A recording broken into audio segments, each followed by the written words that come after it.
I'm Michelle Gauthier, and you're listening to the Overwhelmed Working Woman podcast. Hello, and thanks for joining. Today, you are going to hear from one of my former clients, and you are going to hear her story and how she transformed her life through coaching. You will get all the details in just a few minutes here. But before we jump in, I just wanted to say that right now I have one-on-one coaching spots open. So if you listen to this podcast and you think, I want to change my life like that, I want to have the results that she has, reach out to me. There is a link in the show notes for how to set up a consultation, and we will meet one-on-one for an hour and just see if coaching is right for you. You can tell me about your life, and I will explain exactly how coaching works. Okay, let's get on to the interview.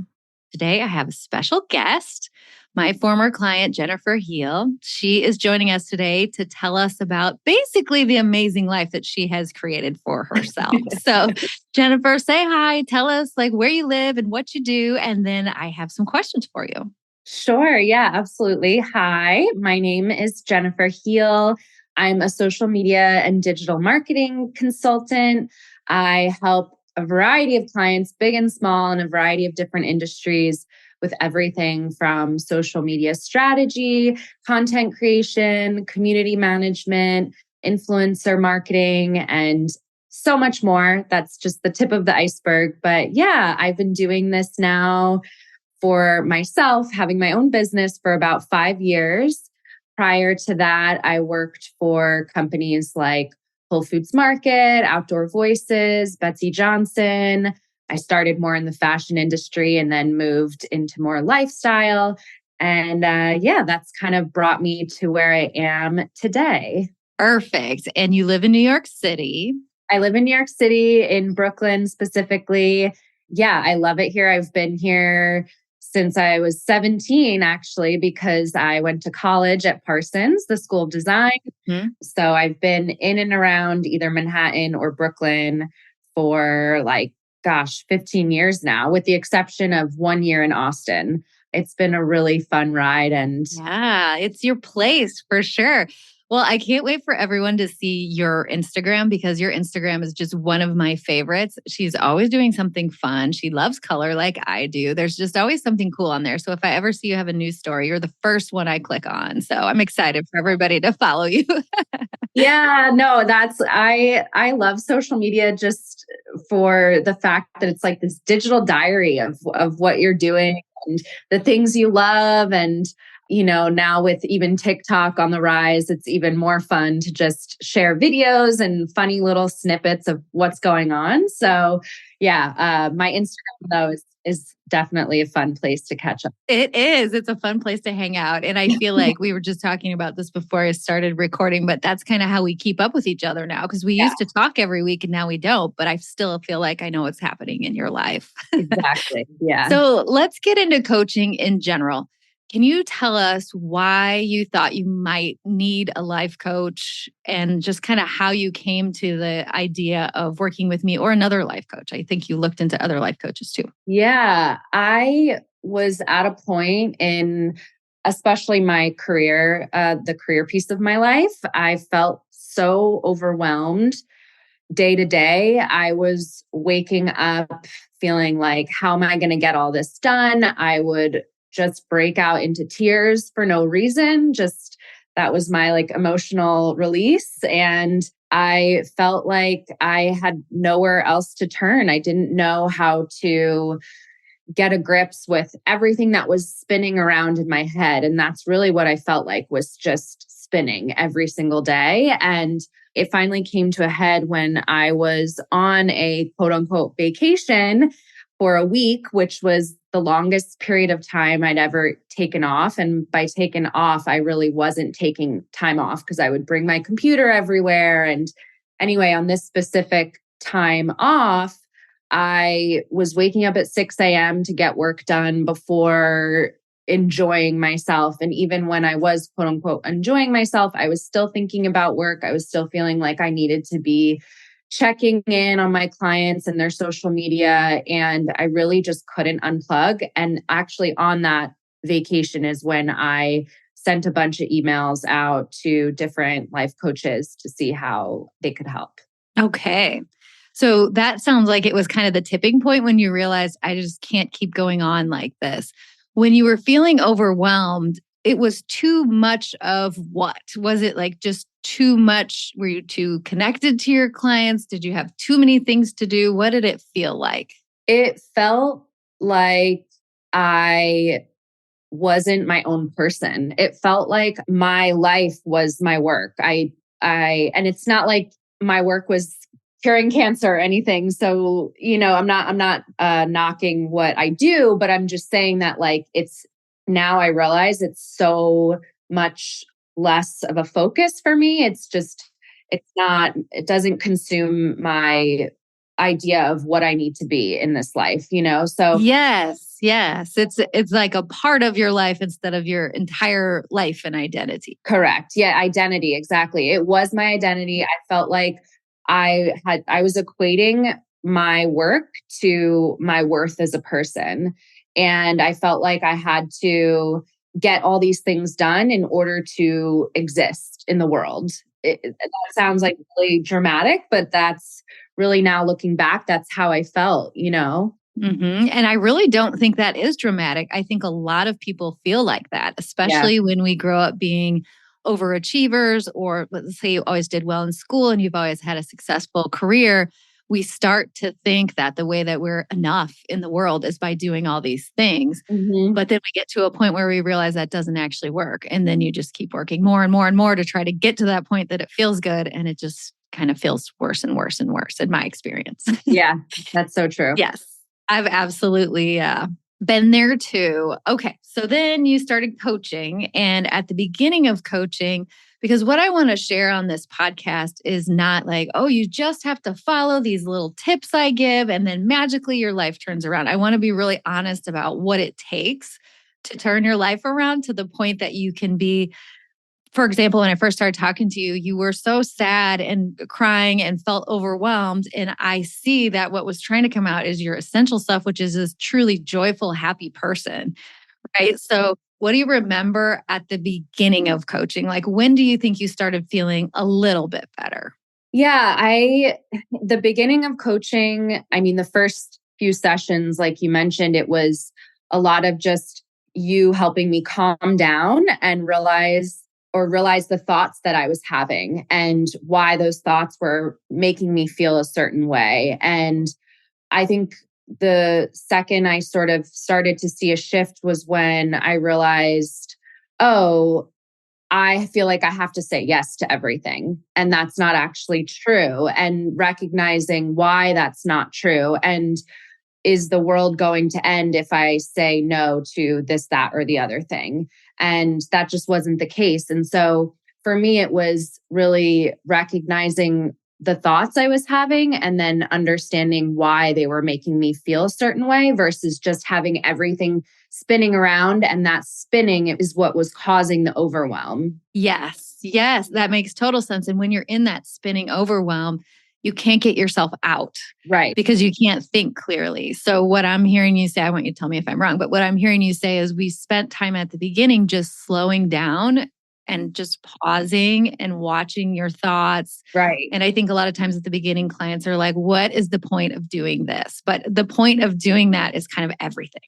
Right. Right. Yeah, it's probably the biggest thing we do in coaching. Because also at the beginning, I felt like I wanted to just run away. I was considering even leaving the profession that I had built up or the career that I had built up for 10 plus years and like going back to school. I was just so at a loss. I felt like I don't want to do this anymore. And I think with you helped me, like you said, slow down and take a minute and be like, wait, is that actually true? Or is that my tornado of thoughts in my head just saying, get out, get out. Like Mhm, we need to mhm. protect ourselves. Yes, yes. Like save yourself from this tornado. We'll just start Yeah. over and see what happens. But the trouble is, if had you done that, had you just started over without changing the way that you thought about yourself and your life, you would have just recreated that same situation in a different industry, for example. So you really went to the root of it with the way that you slowed down and started looking at your thoughts. So, what are some of the ways that you changed your life during coaching? Oh, well, habits, I feel like was a big thing for me, and just changing my schedule, a Mhm. simple thing. So instead of, this is probably a common one for people, waking up and the first thing you do is check your email, or for me, like check my clients' social media pages and do all of the things that weren't for me at all, but for everyone else before even getting to myself. I felt like I had to do all of these things in order to earn the right to be able to take care of myself, if that makes sense. That makes total sense. So you had to get up, check in on all your clients, look at all their social media accounts, everything before you could even think, oh, I would like to have some coffee or breakfast or go to Pilates Right. or whatever it was. Yeah. Exactly. Yeah. So that was a really hard thing for me to do because it was so innate to just reach for the phone, to the point where I needed to put my phone in another room when I went to sleep. Again, you might think, oh, that's so simple to do, but it was really, really challenging for me. So just shifting that and not having the phone in the room and just waking up and just opening my eyes and like examining the room, even just grounding myself in bed, and then coming downstairs, making a cup of coffee, and really just sitting and enjoying that, and recognizing the smell, the sounds, all these different tactile things that I wasn't able to do because the instant I woke up, my mind was just on. And I realized that I needed to take time for myself before even doing that. So that was one really big thing.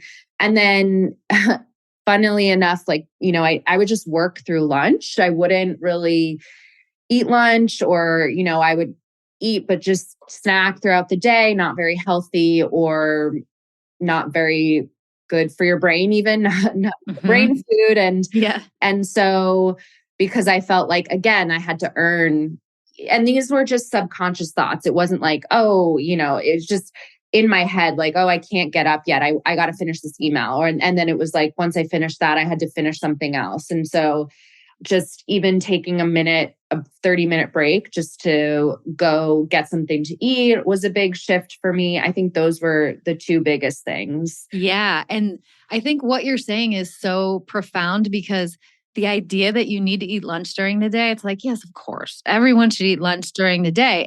Right. And for me to just say to you, well, you need to eat lunch. Well, you could do that on your own. Yeah. You know what I mean? That there's something beneath that. Like the action that you're not taking of eating lunch is caused by the idea, like you said, that you have to be enough. And in order to be enough, you have to get a certain amount of things done. And it just keeps pushing the idea of like taking a break or eating lunch. And same with your phone, because I think we all intellectually know that waking up and looking at our phones first thing is not the best thing to do for our brain, but Right. almost everyone does it. And so just to say, okay, turn off your phone and put it in the other room. Yeah, that sounds easy, but it wasn't easy because you had the thought of my clients need me. I need to reply to them. I mean, do you think you had a specific rule in mind of how quickly you needed to get back to your clients if they needed anything? Yeah, and there were clients that were more needy than others, and I felt like, I had like a hierarchy in my head of like, okay, I've got to get back to these, first, and here's why. And I felt like, yeah, it was just something that I had to do within, 2 to 3 hours depending on who the client was. Yep. Which, as you know, if you're busy doing other things, answering emails, because it's not just, my job is not just, oh, going online and checking messages. It's so much more than that. It's admin, it's strategy, it's content creation. So Mhm. those 2 3 hours go by really, really quickly. And then you're just, before you know it, you're just doing one thing after the other. You can't even come up for air. Yes. So that to me was not a realistic time frame. Now I know that. But for me, then it was like, well, you have to do it. Yeah. Yeah. And why do you think you had to do it? What were you thinking about what your clients might think? Or was it you always had to be productive? Or what was deeper than that? I think it was, I wanted everyone to think that I was a really hard worker. I felt like I needed to prove something to everyone else and control what they thought of me. And now I know I can't control what people think of me. Like that's not a realistic thing, because first of all, they could think something of me and has nothing to do with my performance. It's just their own thought. I can't control Yeah. that, you know? You just made my heart like swell so big when you said, I can't control what other people think of me. You're so Yeah. right.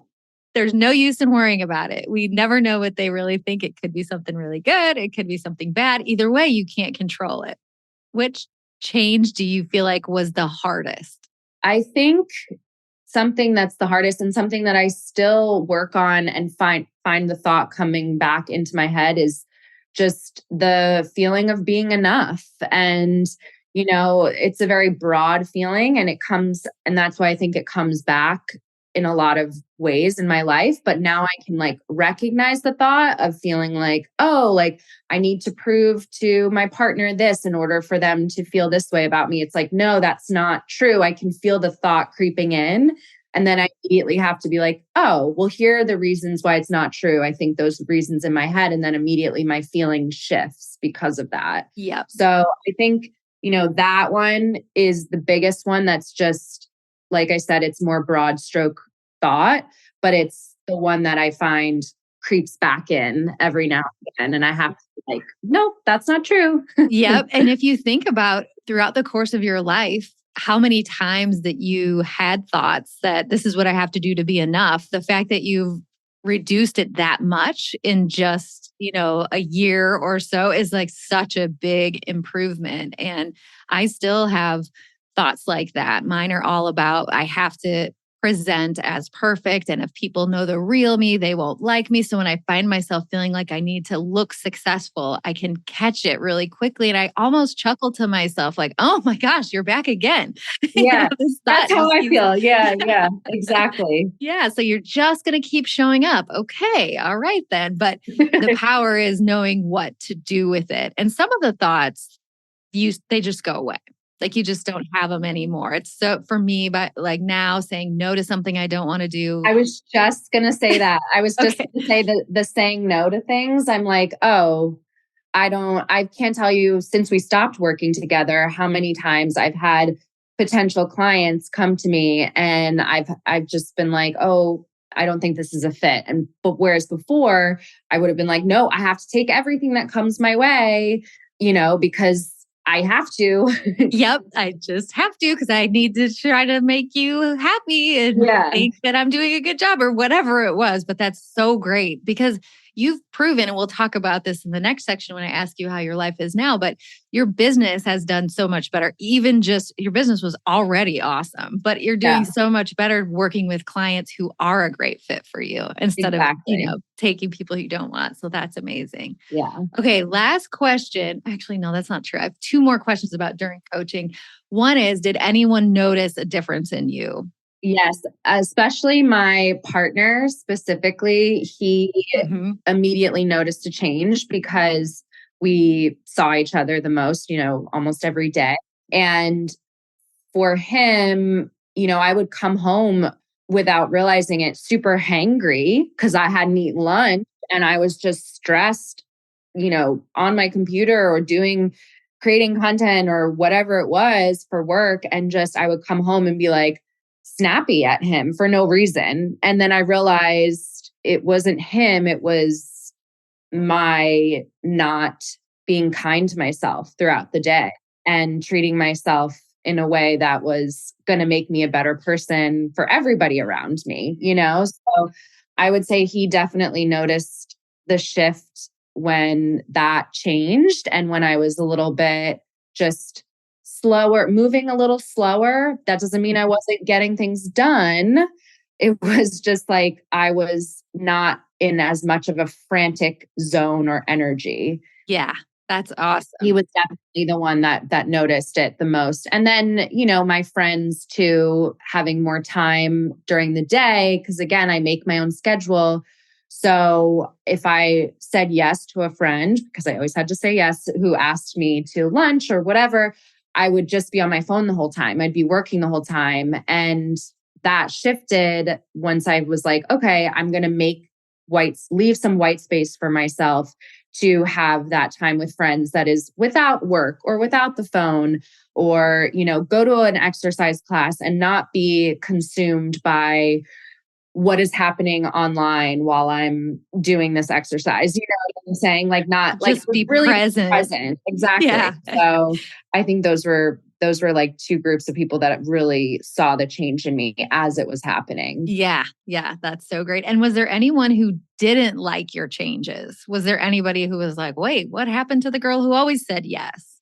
I think, yeah, I mean, I feel like probably the clients that I had for a long time maybe saw some of those changes and also I was just sticking up for myself a little bit more in terms of my schedule and my boundaries when it came to work. Um, and I think that also, yeah, my clients noticed it as well. I mean, some of them were like, didn't notice it, which made me feel like, oh, I could have been doing this all Yeah. along. Yeah. And some Exactly. of them were like, wait, like you said, what's going on? You're not saying yes to everything. So I think that just made me realize like the type of client that maybe I'm wanting to attract more of. Yeah, I think that's great. And the reason why I asked that question is because it is important to know that when we change, like you, for example, you feel uncomfortable when you first change, when you first start saying no, that definitely gets better. Sometimes the people who we hang around don't like when we change. If they're not used to you sticking up for yourself or something, they're like, wait a minute, it was a lot easier for me when you used to do that old thing. Yeah. And that's okay. Like that can sometimes be part of the process and that's okay. And in your example, you just said, well, that helped me see that some of the clients who weren't the best fit were the ones who had issues with that, with you having boundaries. Yeah. So, in the end, I want to talk about how your life feels now.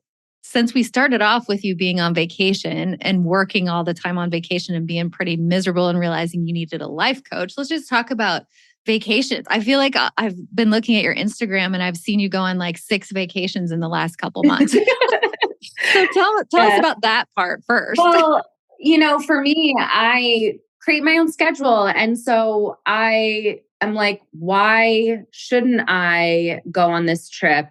Why shouldn't I if I have the flexibility to do so and I'm able to meet all the deadlines that I need to, why am I worried about what someone's thinking of me, of how many vacations I'm taking? It's like, the end of the day, we're all just living in this earth and just trying to have a good time. So, Right. why am I worried about what other people are thinking of me? And fact of the matter is, probably most people aren't even batting an eye. Right. Or they're thinking, like, if you were my social media person, I wish you were. If you were my social media person, I'd be like, I love that she actually lives her life. She's going to be so good at this because she knows what's going on. She goes to cool places. You're living, it's like you're living out your brand.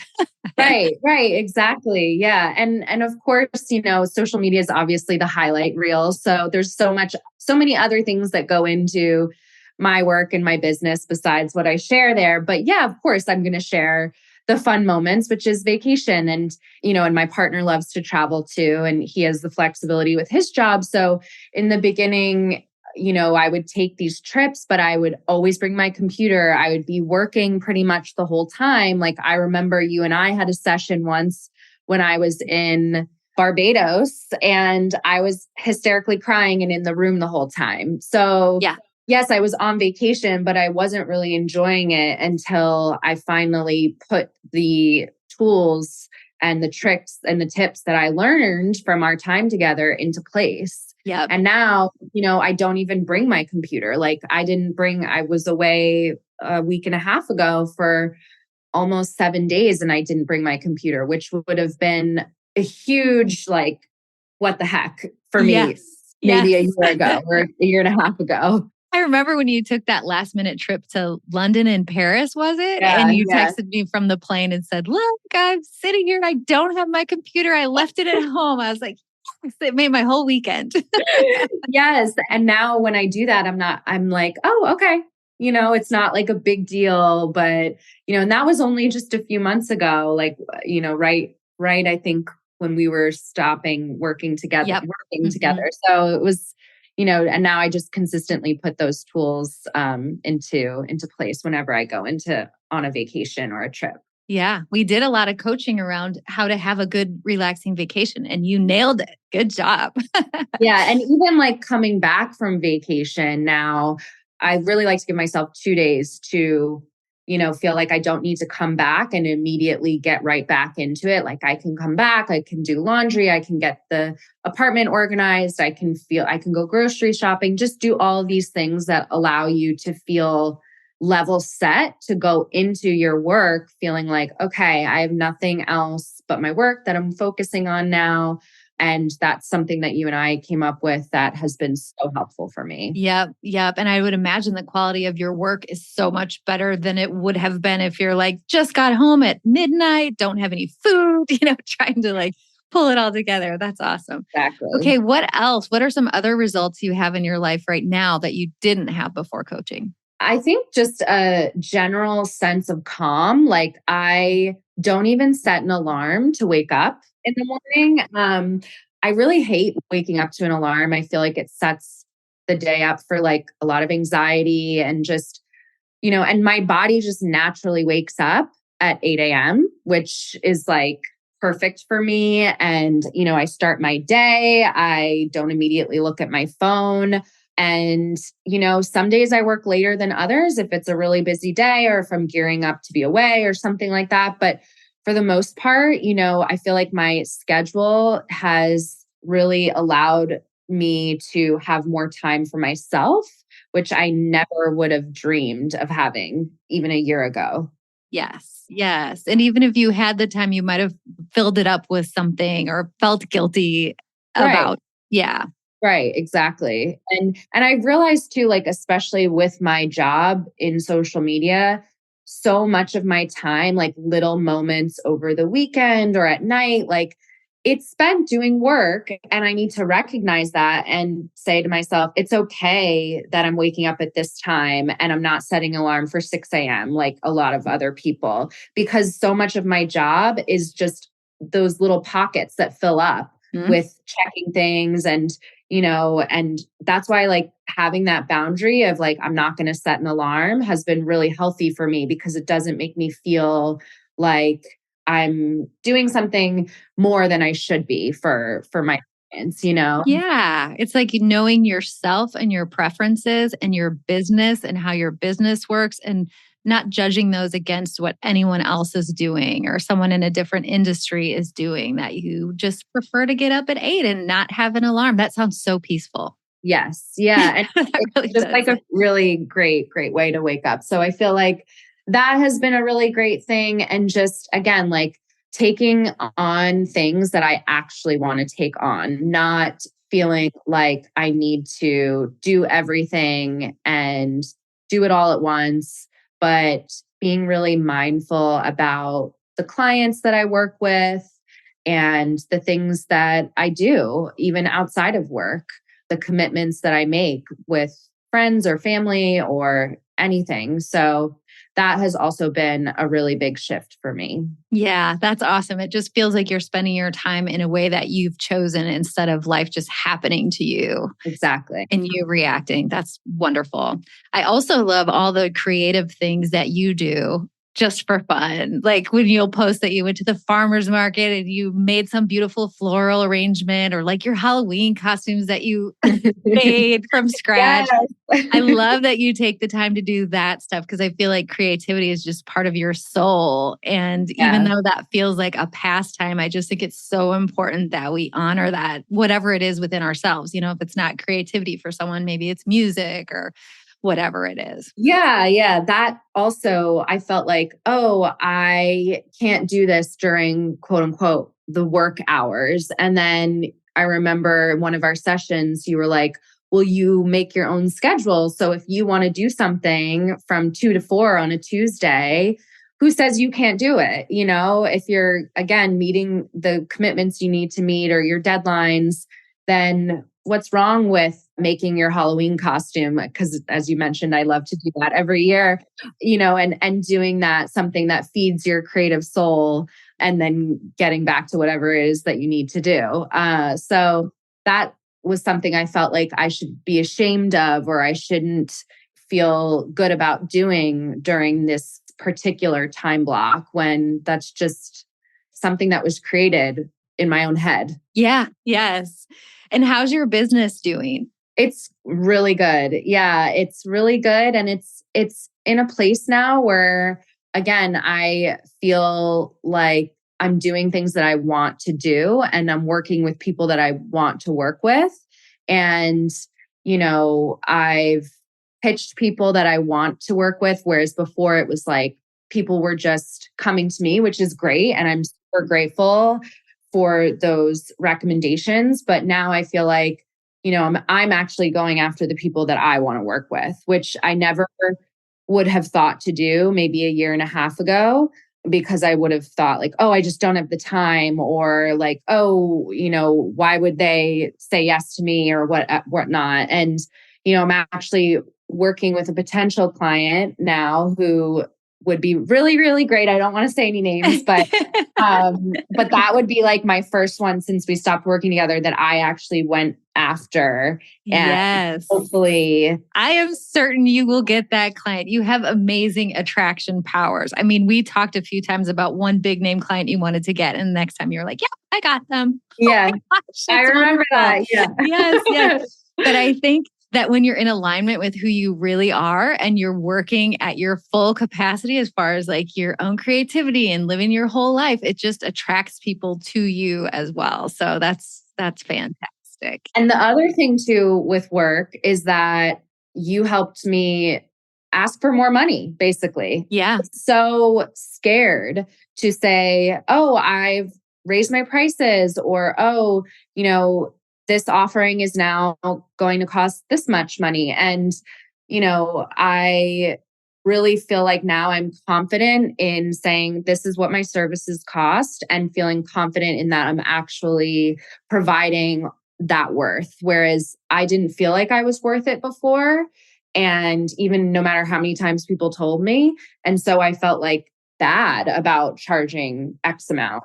Yeah. And now I'm doing that and I'm not batting an eye because I know my worth. I know that what they're getting from me is years of experience and so much more than that, and the actual execution as well. So, Yeah, exactly. That's so wonderful. I'm so happy to hear you say that because, of course, until you believe it about yourself, it doesn't matter, exactly. what anybody else thinks. You're not going to change it. So that's so great. Okay, good. So tell us where we can find you, where people can follow you. What if they're interested in hiring you?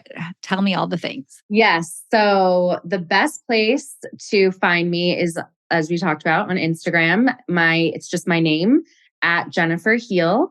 And my website is in the link in my bio there. And you can reach out to me directly through my website, or you can email me, which is also on my email address is on my website as well. So yeah, or send me a message on Instagram. I'm really active there, and we'll get back to you right away. And or just let's be friends on Instagram and we can follow. Yeah, that's right. You can follow along with her fun account, and it's Jennifer Heal, Heal, not heels like the shoes, the other kind. Healing properties. Yeah, that's right. She will heal your social media and your whole presence online. I love it. Okay. Any like last minute suggestions you would give somebody? Because probably the people who are listening to this are feeling more like you felt at the beginning before you had done coaching. So any suggestions you would give somebody who's feeling really overwhelmed? Yeah, I think the biggest suggestion I have is to just take a beat. And even in your day to day, you're feeling like, oh my gosh, how am I going to get all this done? Or you're spinning.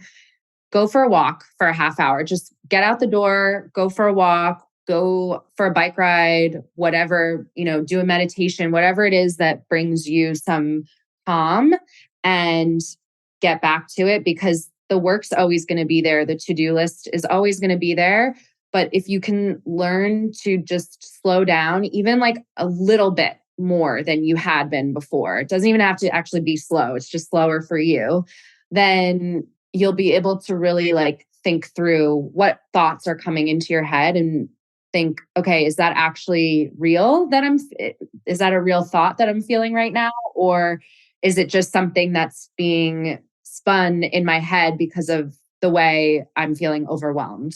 So I would say like take a beat, go for a walk, go for a run, whatever it is that you need to do to slow down. that's the biggest thing that helped me in the beginning. And then taking the steps from there, I would say, is the best route. Yep. That's such great advice. Because if you can't slow down enough to just get clear on like, I need help or I need to change this, Right. because you're just in that, I love how you said tornado of thoughts, because that's exactly what it feels like to me when I feel overwhelmed. Just you're spinning. So that's a great suggestion. Well, thank you so much. And I'm so glad you were here. And I just love you. And I think you're the best. I love you too. So it was great spending time with you. It's kind of funny when you were saying you lived in New York. And I thought, that's so weird. We've never met in person. I feel like I know you so well. One of these days. I know. One of these days, if you're visiting or vice versa. Yes, I'm sure you'll be in St. Louis just in a few days. Yeah. Oh my gosh. Okay. Thank you so much. Thank you. Thank you for listening to the Overwhelmed Working Woman podcast. If you want to learn more about my work, head over to my website at michellegothier.com. See you next week.